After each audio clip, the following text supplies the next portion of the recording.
Today in Sangi's Cookery, we're going to see a very interesting upma preparation, which is nothing but the Puli Upma preparation. Puli in Tamil means tamarind. So needless to say, this particular preparation requires tamarind for the preparation of this upma, and it is a very traditional breakfast recipe which is used in Tamilnadu. And if you prepare this once, I can guarantee you that you will always feel like preparing it over and over again. So before we go into the procedure as to how to prepare the Puli Upma, if you're watching my video for the first time, I would request you all to subscribe to my channel and also click on the bell icon for further interesting recipes and notifications.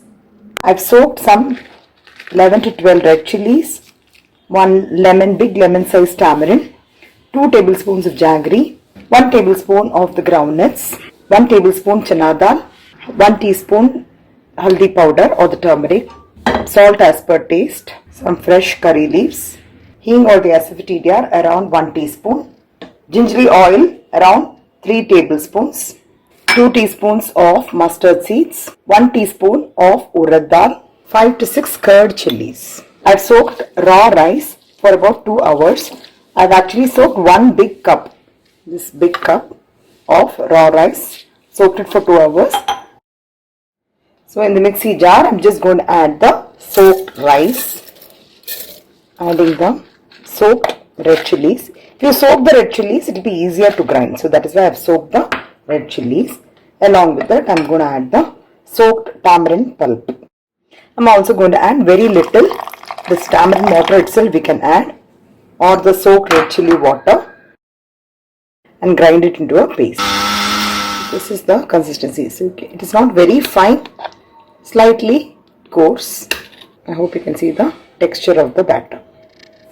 We will add some gingelly oil and fry the curd chilies. Curd chilies adds to the flavor of this dish. If you don't have curd chilies, you can always omit this step. Fry the curd chilies until it turns to a dark brown in color. Transfer this to a plate. Now adding some more gingelly oil. Adding some mustard seeds, channa dal, urad dal, groundnuts.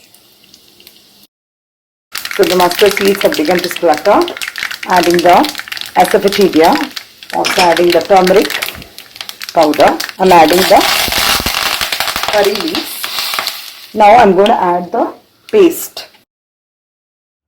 I'm also adding some water in the mixie jar, and I'm actually adding it in the dish. So let it cook until it forms as a one mass. Just make sure that the flame is somewhere between medium to low. I'm also adding some salt. I'm also adding little bit of jaggery powder. This jaggery powder is just to balance the taste. In case if you don't want it, you can just omit it. Here you can see that it has come as one mass. I'm also adding the fried curd chilies. You can even add a few drops of oil if required. I'm going to close this and cook, and after 5 minutes we can check.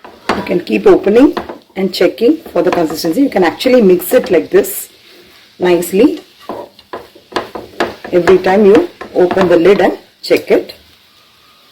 Just make sure that the flame is in low.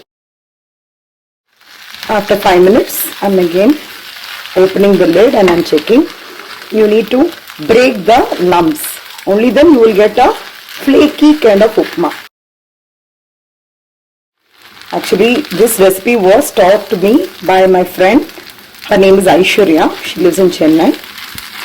So I had this recipe in our house and I really love the taste.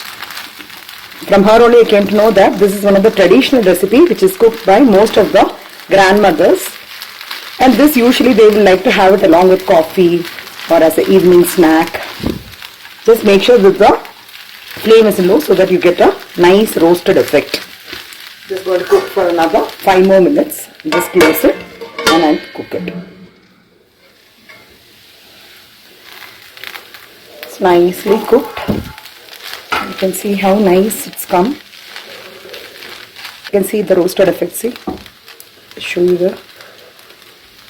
If it has the roasted effects, it will really taste yum. You can use a wide bottom pan or a nice thick bottom kadai.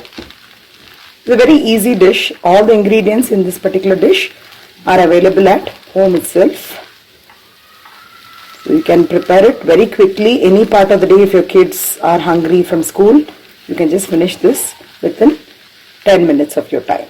See, instead of using the rice, raw rice, which I have used in this recipe, you can also use the same thing with rice flour. So what you have to do in the rice flour, the powder itself, you can add the tamarind pulp, haldi, salt and jaggery and all the powders, whatever I have added here. And after the seasoning, you can add that paste. So that becomes even much more easier for you. But this is how traditionally it is done. So that's why I showed you by soaking the raw rice and grinding it. So the very tasty, yummy Puli Upma or Pulima is ready to be served. I hope you'll all try out this recipe, and if you like it, please enjoy with your friends and families. Thank you and have a great day.